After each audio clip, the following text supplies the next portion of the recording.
In today's video I'll show you how to cut dead air from a video in Descript. I'm starting out here on my main Descript dashboard where all my recent projects are neatly listed. To get started, I'll go ahead and select the project I want to work on today. Let's click on this project here, and it will take just a moment to load up the main workspace interface. Now that our project is fully open, you can see our transcribed script on the left side. Removing dead air manually by scanning through the text and timeline can be incredibly tedious, but thankfully Descript makes this process completely effortless. Over on the right-hand panel, I'm going to navigate up and click on the AI Tools icon.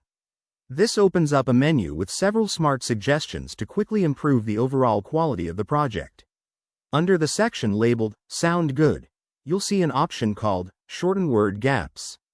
I'll go ahead and click on that right now. A search bar instantly appears at the top of the workspace, showing us all the detected pauses. Here, you have complete control over the editing parameters. I'm going to click into the threshold settings. You can choose options like between or more than to target specific silences. Let's set it to find gaps longer than 0.3 seconds. You can also specify exactly how short you want those silences to become so your audio never sounds unnaturally rushed. Descript helpfully lists all the detected gaps on the right side of the screen. You can click through them to preview exactly where they occur in your script.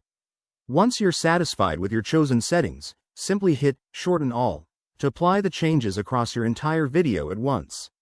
You'll immediately see a small notification at the bottom confirming the awkward gaps have been successfully shortened.